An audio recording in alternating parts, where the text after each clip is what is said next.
Raih Surga mempersembahkan kajian ilmiah. Maka Allah Azza wa Jalla memerintahkan kepada hamba-hambanya untuk menjaga dan memelihara keluarga mereka dari api neraka. Dan salah satu cara untuk menjaga dan memelihara keluarga adalah dengan mendidik, membimbing, mengarahkan, memberi pendidikan kepada anak-anak kita. Telah diriwayatkan dari Ali bin Abi Thalib radhiyallahu taala anhu, tatkala beliau menjelaskan ayat ini, beliau mengatakan, "Allimuhum wa addibuhum." Ajarkan kepada mereka ilmu dan adab. Ajarkan kepada mereka ilmu, yakni ilmu syar'i, ilmu yang mendekatkan diri mereka kepada Allah Subhanahu wa taala, dan ajarkan pula kepada mereka adab, akhlak yang telah diajarkan oleh seorang hamba yang memiliki akhlak yang sangat mulia, yang sangat agung, yaitu Rasulullah sallallahu alaihi wa alihi wasallam. Maka kedua orang tua memiliki peran dan tanggung jawab tertinggi dalam mengarahkan dan mendidik anak-anaknya. Terjadinya kerusakan terhadap anak, baik dari sisi agamanya, demikian pula dari sisi akhlak. Termasuk di antara faktor terbesar adalah peranan orang tua. Bukankah Rasulullah sallallahu alaihi wa ala alihi wasallam mengatakan,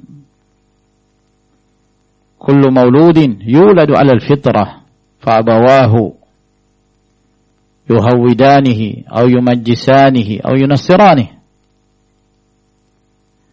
Setiap anak yang dilahirkan di atas fitrah, di atas al-Islam, maka kedua orang tuanya yang menyebabkan anak itu menjadi Yahudi, menjadi Nasrani, atau menjadi Majusi. Perhatikan pula bimbingan Rasulullah sallallahu alaihi wa alihi wasallam, di mana beliau menjalankan prinsip ini,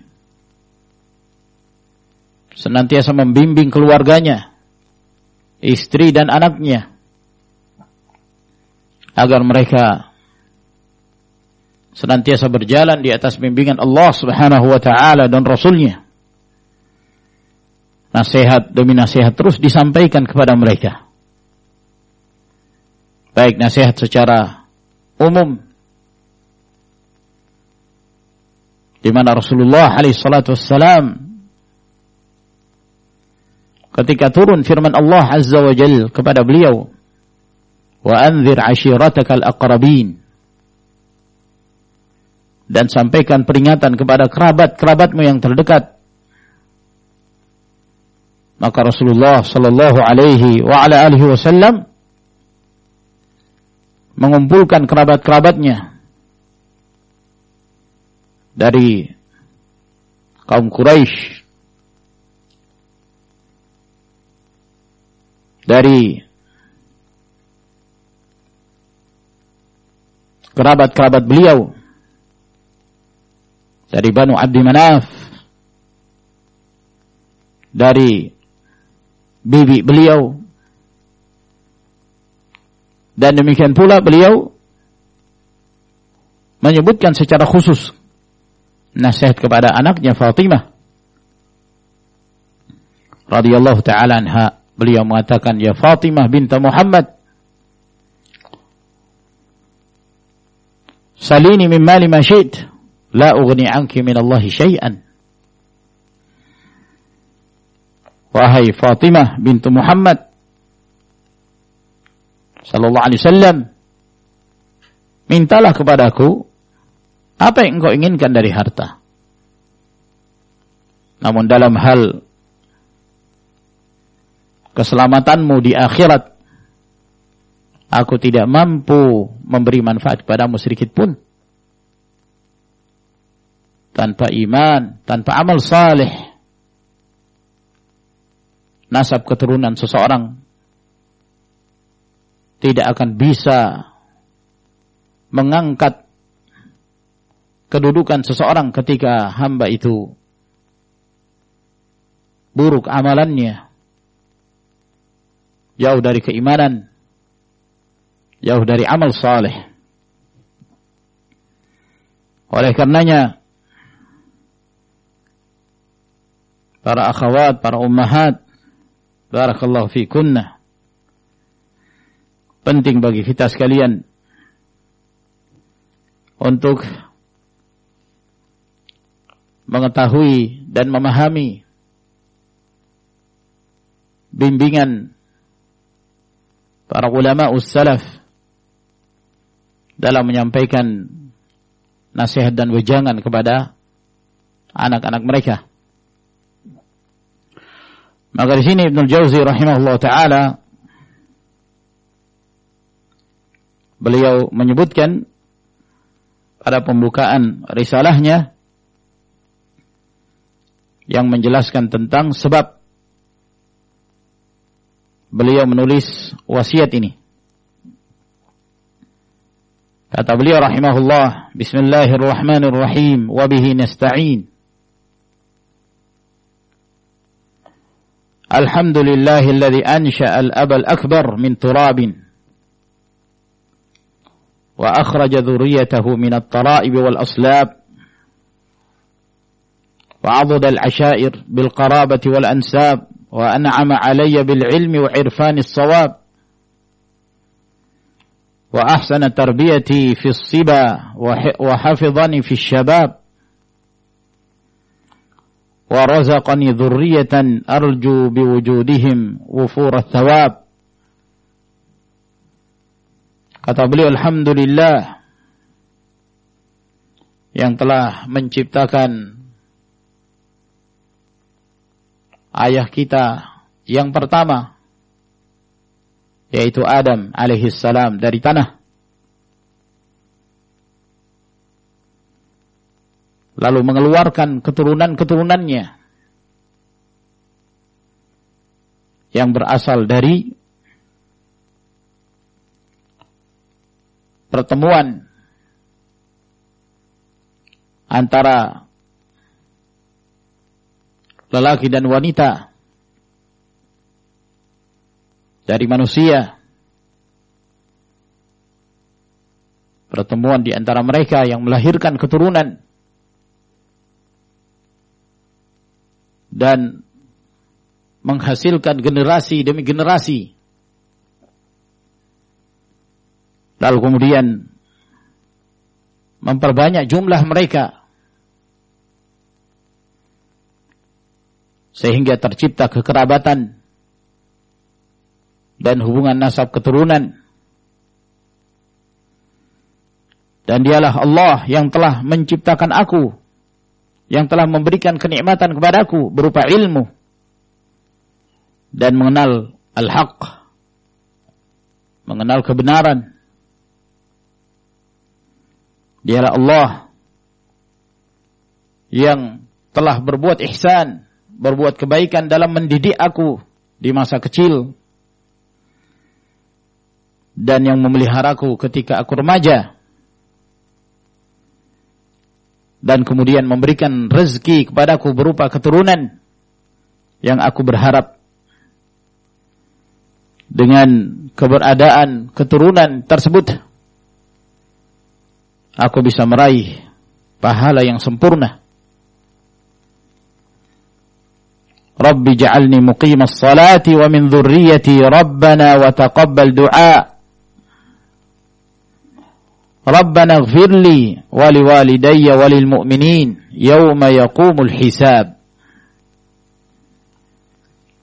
Beliau berdoa menukil doa Nabiullah Ibrahim Al-Khalil alaihi salatu wassalam, ya Allah, jadikanlah aku sebagai seorang hamba yang menegakkan salat. Demikian pula dari keturunanku. Ya Allah, ya Rabb kami, terimalah doaku ini. Ya Rabb kami, ampunilah aku dan kedua orang tuaku dan seluruh kaum mukminin di hari ketika hari penghisaban itu telah tiba. Ini doa yang beliau panjatkan kepada Allah Subhanahu wa taala, sebagaimana halnya Nabiullah Ibrahim alaihi salatu wassalam mendoakan keturunannya. Dan ini penting sebagai bimbingan dari para nabi dan rasul dan para ulama ussalaf, agar para orang tua senantiasa mendoakan kebaikan untuk anak-anak mereka. Doa itu merupakan senjata yang sangat ampuh sekali, yang menghubungkan seorang hamba kepada Allah Subhanahu wa ta'ala. Allah Azza wa Jal yang membolak-balikkan hati-hati hambanya. Dialah Allah yang memberi hidayah, yang memberi hidayah kepada kita, yang memberi hidayah kepada anak-anak kita. Maka berdoa kepada Allah Subhanahu wa ta'ala. Dan hati-hati para orang tua. Kadang-kadang dengan sikap anak-anak tersebut menyebabkan timbulnya kejengkelan atau sakit hati pada orang tua. Maka jangan sekali-kali mendoakan kejelekan untuk anak-anak tersebut. Doakanlah kebaikan untuk mereka. Semoga Allah Azza wa Jalla memberi hidayah, membimbing dan mengarahkan mereka kepada al-haq. Lalu kata beliau, amma ba'du, adapun setelah itu, fa inni lamma araftu syarafan nikahi wa talabil aulad, tatkala aku mengetahui tentang mulianya sebuah pernikahan dan kemuliaan untuk mengharapkan keturunan,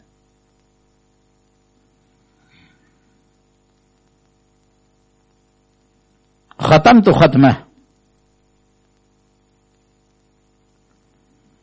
maka aku pun menamatkan Al-Quranul Karim. Wa sa'altu Allah Ta'ala an yarzuqani 10 auladin farazaqanihim, dan aku memohon kepada Allah Subhanahu wa ta'ala agar Allah mengkaruniakan kepadaku 10 orang anak. Dan Allah Subhanahu wa ta'ala telah memberikan kepadaku apa yang aku minta, 10 anak. Fakanu 5 dzukurin wa 5 inathin. Dan mereka 5 lelaki dan 5 anak perempuan. Ini pembukaan yang disebutkan oleh Al-Hafidh Ibnul Jauzi rahimahullah ta'ala. Di sini ada beberapa hal yang perlu menjadi perhatian bagi kita. Yang pertama, beliau menyebutkan bahwa pernikahan adalah sebuah amalan yang mulia. Sebab dengan melakukan pernikahan itu akan menyebabkan terpeliharanya manusia dari perbuatan zina, perbuatan keji dan mungkar, dan juga di antara manfaat yang besar dari pernikahan adalah melanjutkan generasi yang diharapkan mereka menjadi salihin dan salihat. Oleh karenanya sangat dianjurkan dalam sebuah pernikahan untuk berusaha mencapai target yang dianjurkan oleh Rasulullah SAW, yaitu mendapatkan keturunan. Nabi SAW mengatakan, tazawwaju al-wadud al-walud, fa inni mukathirun bikumul umama yawmal qiyamah. Dalam riwayat An-Nasa'i dari hadis Ma'qil Ibn Yasar, kata Nabi SAW, hendaknya kalian menikahi seorang wanita yang pencinta kepada suami dan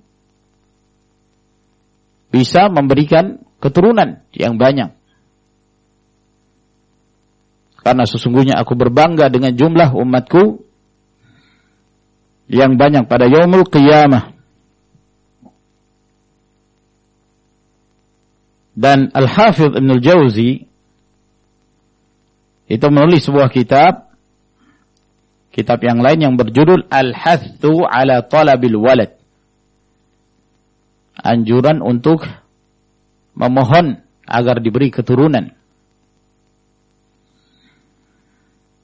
Nah, di sini setelah beliau menamatkan Al-Qur'anul Karim, maka beliau pun berdoa kepada Allah Subhanahu wa taala dan berdoa kepada Allah Azza wa Jalla setelah mengkhatamkan Al-Quran, termasuk di antara amalan sebahagian as-salaf. Telah diriwayatkan oleh Ad-Darimi dari Anas bin Malik radhiyallahu ta'ala anhu bahwa beliau idza khatama al-Quran, apabila beliau menamatkan Al-Quran Karim, maka beliau mengumpulkan anak-anaknya dan keluarganya, fada'a lahum, lalu mendoakan kebaikan untuk mereka. Dan di sini Al-Hafidh Ibn Al-Jawzi rahimahullah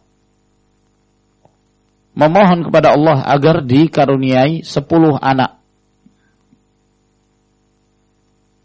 Jadi ini tentu bertentangan dengan prinsip sebagian orang, 2 anak cukup. Kalau sudah memiliki 2 anak, tutup kandungan. Tidak demikian keadaannya. Semakin banyak anak, maka banyak rezeki. Karena anak itu sendiri rezeki dari Allah Subhanahu wa ta'ala. Allah yang memberikan rezeki kepada mereka. Nahnu narzuqukum wa iyyahum, kata Allah. Kami yang memberikan rezeki kepada kalian dan juga kepada mereka.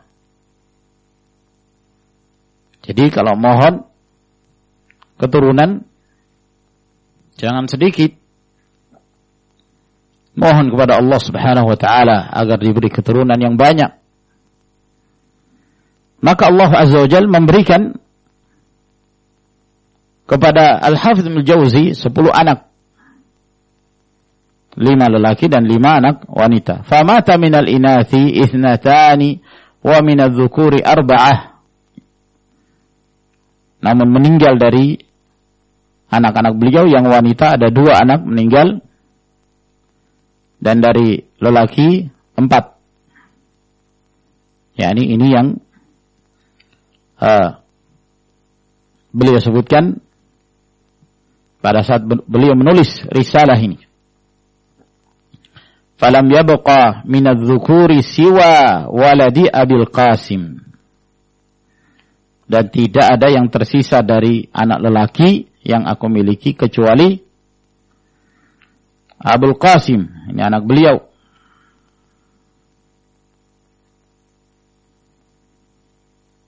Abul Qasim Badruddin. Nah,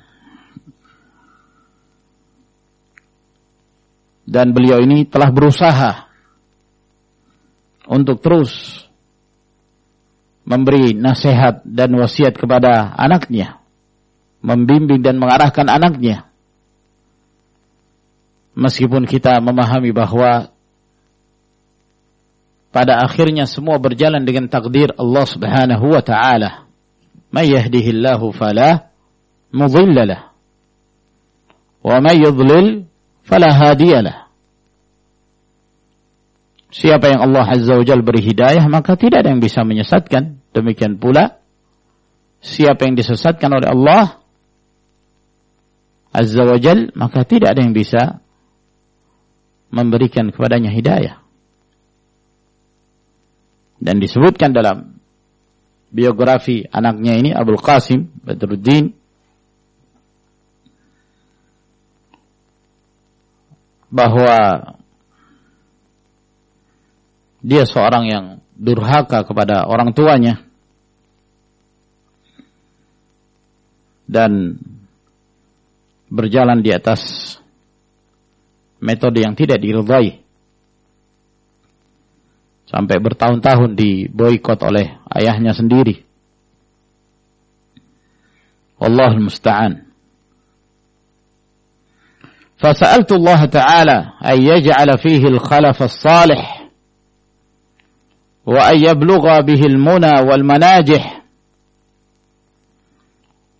Maka aku memohon kepada Allah Subhanahu wa ta'ala, semoga Allah menjadikan padanya pengganti yang saleh, yang baik,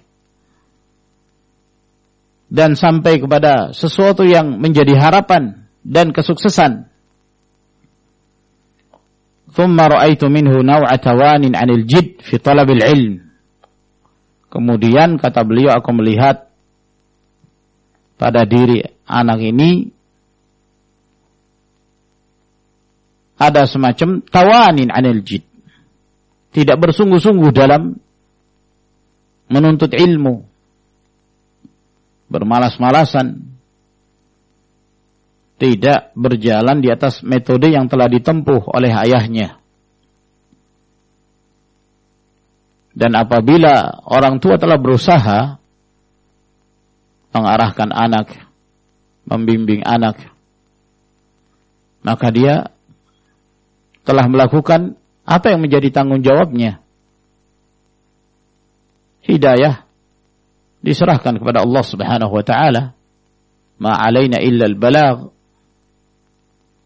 Tidak ada kewajiban kita kecuali menyampaikan, menasihatkan, mengingatkan.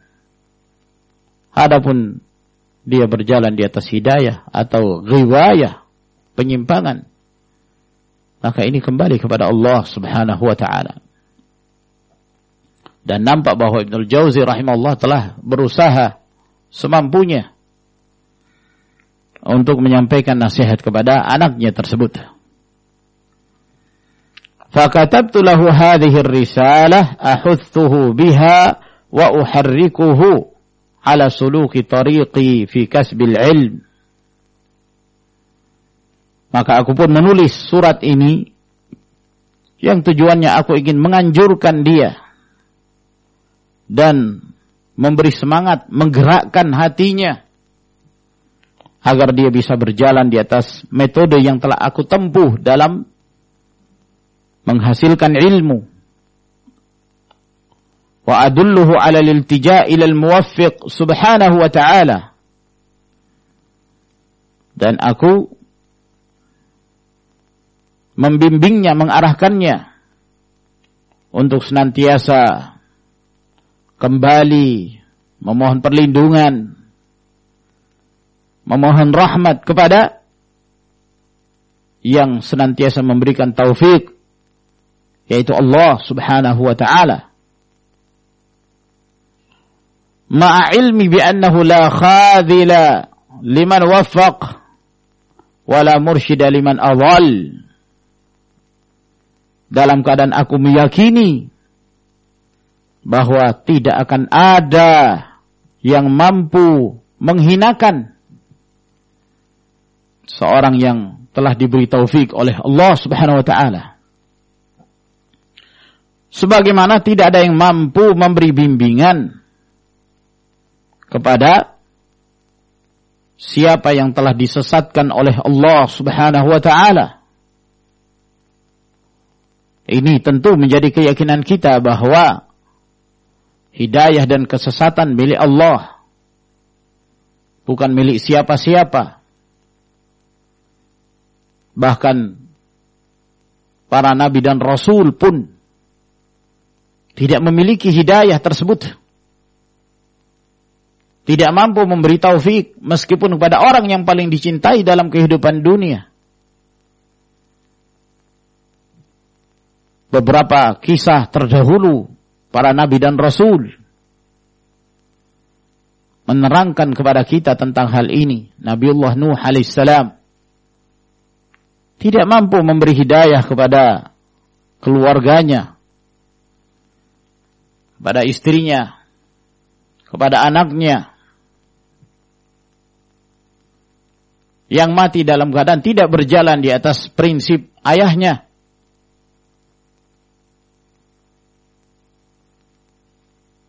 Demikian pula halnya Nabiullah Lut tidak mampu memberi hidayah kepada istrinya. Nabiullah Ibrahim yang tidak mampu memberi hidayah kepada ayah kandungnya. Bahkan Rasulullah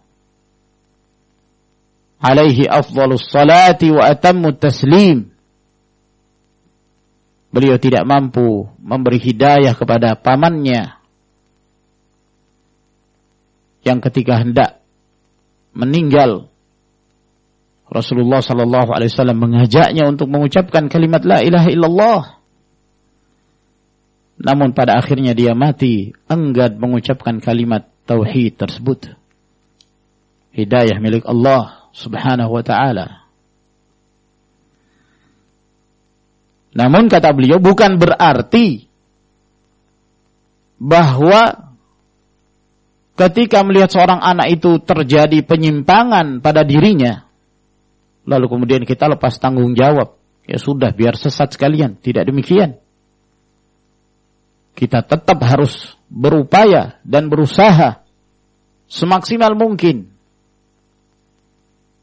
untuk mengarahkannya, mengingatkannya, menasehatinya semampu kita. Jadi ini yang beliau maksud.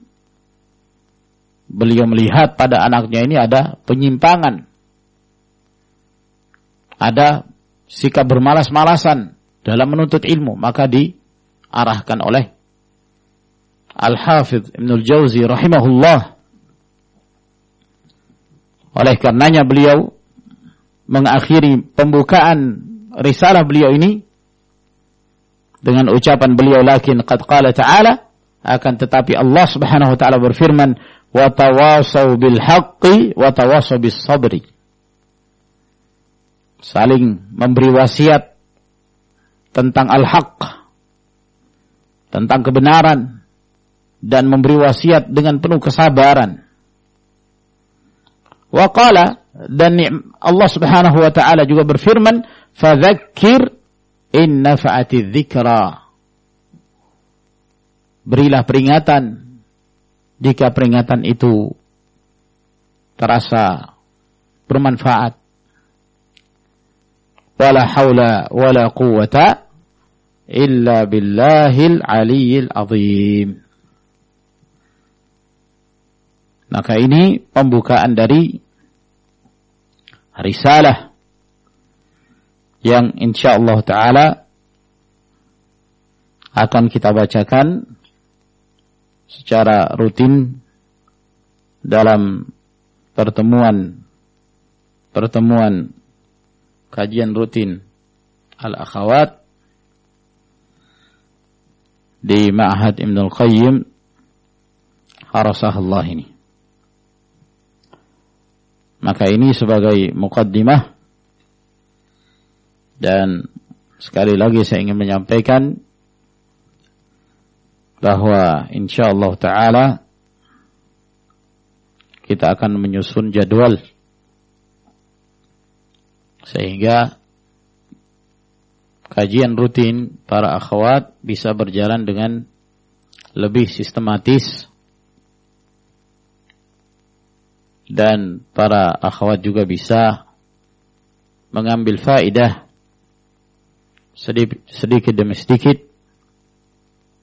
secara sistematis pula. Semoga Allah Subhanahu wa taala memberi kemudahan kepada kita sekalian untuk mendapatkan ilmu yang bermanfaat dan dimudahkan untuk mengamalkannya. Dan diharapkan pada para akhwat agar dalam setiap kajian untuk konsentrasi dalam mendengarkan ilmu yang disampaikan. Jika memungkinkan bagi yang memiliki anak untuk diserahkan kepada suaminya atau ayahnya atau yang lainnya, agar kemudian para akhwat bisa lebih konsentrasi ketika mendengarkan ilmu. Dan yang kedua, diharapkan setiap datang ke majelis ilmu agar membawa catatan, mencatat ilmu bahagian dari bimbingan Rasul sallallahu alaihi wasallam. Qayyidul ilma bil kitab. Ikatlah ilmu itu dengan menulis, agar kemudian apa yang kita tulis bisa kita fahami dan kita simpan dan akan bermanfaat satu hari. Karena apa yang kita hafal dalam dada-dada kita itu sangat mudah hilang. Namun yang tercatat akan bisa kita murajaah di waktu-waktu yang lainnya. Kemudian yang ketiga, bahwa dalam majelis ilmu hendaknya menjaga adab-adab. Tidak melakukan obrolan. Jangan karena pemateri tidak melihat antunna lalu kemudian kalian santai, yang satu ngobrol dengan yang lain. Tujuan mendatangi majelis ilmu adalah ibadah, menuntut ilmu. Semoga dengan keikhlasan antum mendatangi kajian ini akan menjadi sebab dimasukkannya seorang hamba ke dalam al-jannah dan menjadi sebab kebaikan. Bukankah Nabi SAW mengatakan, man salaka tariqan yaltamisu fihi ilman sahhalallahu lahu bihi tariqan ilal jannah. Barang siapa yang menempuh satu jalan untuk mendapatkan ilmu, maka Allah mudahkan baginya jalan menuju al-jannah. hendaknya ini kita camkan tujuan kita melangkahkan kaki dari rumah kita keluar untuk mendatangi majelis ilmu adalah untuk beribadah kepada Allah Subhanahu wa taala, memahami ilmu yang disampaikan dan mengharapkan ridha Allah Azza wa Jalla. Saya kira untuk kesempatan kita di siang hari ini cukup sampai di sini insyaallah. Kita lanjutkan pada pertemuan yang berikutnya. Wa akhiru da'wana alhamdulillahi rabbil alamin. Wassalamu alaikum warahmatullahi wabarakatuh.